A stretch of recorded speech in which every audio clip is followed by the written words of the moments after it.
happy to say hello now to Raymond in Cincinnati, Ohio on Sacred Heart Radio. Hello, Raymond.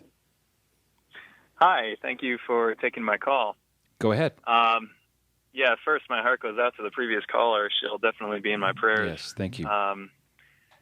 My question is involving the recent Bruce Jenner situation.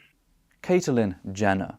I mean, it's not that hard, as her name has rather literally been everywhere on social media the past few weeks. I mean, this is why we can't be nice. Stupid stuff like this. And I'm wondering if Father can help me with an effective argument for a male and female gender and against gender reassignment surgery. And I ask especially in light of how our biology as men and women isn't really a good enough argument, unfortunately. Why isn't it? What's wrong with the argument, Raymond, that XO will always be the male chromosomal pattern? XX will always be the female, no matter what you add on or cut off. DNA does not lie. Really? Eden Atwood, jazz artist and actor, has never received any reassignment surgery or gone through hormonal treatment.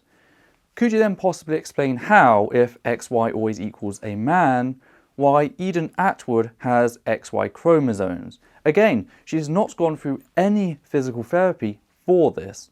Now, back in reality, genetics understands that having either XY or XX does not actually make a person a man or a woman. All it does is make one more likely than the other. Eden Atwood has androgen insensitivity syndrome. This is where the cells of her body are incapable of utilizing the testosterone produced by said body. So at most you can say that sex is linked to the biology of hormones, but if that's the case, then I must note the fact that one of the things trans individuals typically take are hormones. There is next to no medical difference between Eden Atwood and a trans woman who took hormone blockers which delay puberty before reaching the age of reasonable consent to begin reassignment. If a person stops taking these blockers, by the way, puberty just sets in, dependent on which type of hormones you have. It doesn't really care the origin of said hormones before someone attempts the naturalistic fallacy. A chemical's a chemical, whether it's natural or artificial. Now, people who receive this help a little later on are a tad more difficult, yet this late receiving is typically the result of fear, i.e. they've been afraid to come forward as who they are, and thus I don't think we should penalise them because of their survival instinct around the religiously ignorant. If anyone should be penalised for that, it should be people such as yourself for instilling that fear in them. Similar to Eden Atwood, ex-Bond girl Caroline Cosse was born with triple XY chromosome. She literally has the genetic information stored in two people. Now, she was raised as a boy and then later transitioned, even though she had 3 sets of X chromosomes. Genetics are not this XX-XY dichotomy that people claim, and if genetics alone don't dictate sex but rather hormones, and we can give hormones to people, that would appear to refute your entire biological argument from genetics. I mean, what kind of idiot goes around with, a gene analyzer trying to see what types they have, what gene types a person is? That's just not practical. So why are you making a big deal out of it? Also, did the other guy say XO rather than XY? XO will always be the male chromosomal pattern. XO is a genetic disorder known as Turner syndrome, where a person has lost one of their X chromosomes, i.e. they have 45 total chromosomes rather than the typical 46. Way to point out God's supposed perfect design by accident. If you don't know the chromosome types, what argument do you have utilizing them? And again, who actually assesses a person's genetics when they meet them? It's a complete null point, and you're making a big issue out of nothing. Sure. No, I agree with that. And I was more talking in light of, you would bring up that argument with another individual and they would say, well, obviously people have, supposedly been able to switch their gender even in light of Right, Raymond. Can you speak right into your phone receiver? Yeah, actually, it's a physical impossibility to change your gender. You can't change your gender. Why? Gender and sex are not one and the same. Gender is part of the psychological identity held by a person. Now, if you want to explain what this has to do with biology, then be my guest. But I've already crushed your argument on sex anyway, so this argument would be for naught.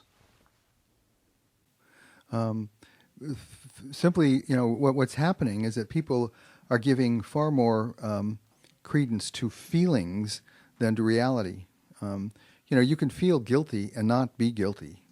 Feelings are something you have, they're not something you are. And you can be guilty and not feel guilty at all. Our feelings are separate from the reality of who we are. And they are saying the opposite. They are saying that we want to follow our feelings, and so we want to make feelings more important than reality. And so no matter how we look, if we feel a particular way, we're going to go with that, because that's, no matter what and how much mutilating of our bodies we have to go through, no matter how dishonest really we have to be with ourselves as to who we really are. We're defining who we are when in fact that was determined when we were conceived. Gender identity is not just a feeling, it is part of a person's innate identity. Guilt is not part of said person's identity. Guilt may become part of the history, and through becoming part of the history, become part of the identity, but guilt and gender are not directly equatable. A person can lose their guilt, but a person cannot actively change their gender. Also, I love how the typically anti-materialistic church turns 180 degrees to stand in opposition of this, going from those materialistic heathens to our entire foundation is based purely off a materialistic perspective on biology. Now, I argue that your view on biology is outdated and ignorant to the counter-evidence of biology itself, but it is rather funny to note this fact anyway. Also, where does the church, an organisation founded in another religion which calls for the mutilation of male babies, get off in attempting to pull the mutilation card? A baby cannot give consent for circumcision. An adult can give consent for surgical reassignment. Now, it's important to note that this surgery is less akin to cosmetic surgery and more akin to other forms of corrective surgery. Take, for example, the before-mentioned Turner syndrome. A common feature is that the skin from the shoulders fused with the cheeks, giving a webbed effect. This can be surgically fixed, and in many cases it is. Sex reassignment surgery is more akin to this than a casual penile enlargement or boob job, as displayed by the overall success rate in comparison to that of general cosmetic surgery. You might direct folks to an essay in the Wall Street Journal from last year by Dr. Paul McHugh, Raymond, and he maintains that the answer isn't the answer to the problem of gender dysphoria and so on, body image problems, even if it's from childhood. The transgender surgery is not the answer. And so what? That is his opinion, which he attempts to support with what I'd class as pretty invalid evidence. I've read the article, and it first makes reference to research done nearly 50 years ago at Johns Hopkins University. This is a problem as the field of psychology has messed up like any emerging field of science. That is why the DSM is continually being revised with updates, and yet Paul McHugh just doesn't care to go with the evidence as it does not fit his confirmation bias. The second study was one published in 2011 and compared individuals who transitioned between 1970 to 2003 to matched cisgender populations from the same time. Now, why is that important? Well, the study isn't testing the effectiveness of surgery beyond the scope of testing whether it's the only issue trans individuals face. To test what McHugh claims would call for a trans control sample who did not receive surgery. But returning to what the study actually did reveal, and what a surprise. As the study I linked earlier noted, it was not the only issue trans individuals faced. a fact that doesn't surprise us.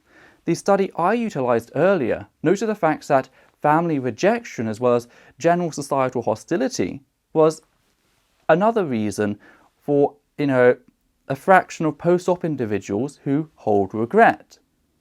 Fact is that the study Mr. McHugh cited knows this, hence they never actually claim that said surgery is ineffective, yet merely not an end-all answer to the issue faced by trans individuals.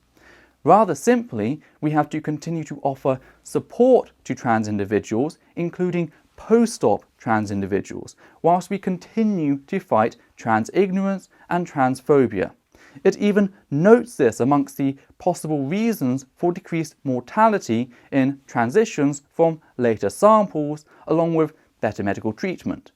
This is why their conclusion disagrees entirely. Now, if we take the attempted suicide rates between two differing time ranges, i.e.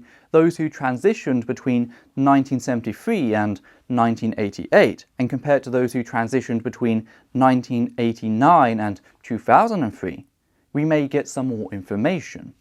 The fact is that the groups show a significantly observable decrease from the first set to the second set, to the point that the second set loses its statistical significance in comparison to the cisgender population. This means that the sample of the first group showed a degree of difference between it and the cisgender population, i.e. the control sample. That meant even with the restricted sample size, you could be reasonably certain that the difference between it and the cisgender control sample was the result of dependent variables rather than random selection, i.e. being trans against being cis. This difference decreased to a point that is no longer the case. The second sample showed too little difference between it and the controlled sample of the cisgender population to display a significant difference that could not be due to error within a reasonable degree of certainty. Both samples got the surgery, yet the later sample had a better experience. What this shows is that the continued issues are decreasing and thus not likely to be the result of the said surgery because, again, both groups received it, but rather of other factors such as transphobia decreasing. You are the issue, not the surgery. If you would like to falsify that, please supply valid studies to display the difference between transition samples of trans individuals and a trans control sample, not a cisgender one in a paper that was never intended to be applied in the manner which McHugh is attempting. What you attempted is a bastardization of science. I just interviewed a man named Walt Heyer. I'm just in the process of making a text of the transcript for print. His name is Walt Heyer, Heyer. And Walt says that Bruce Jenner has a big hangover coming his way. And if you read the Dr. McHugh essay, you'll see what happens. 70 to 80% of people who go through it end up, losing the initial feelings of happiness. The suicide rate skyrockets about 10 years into the process. And Walt himself, for 8 years, lived as a woman named Laura Jensen. He had the full radical surgery, which Bruce Jenner has not yet had.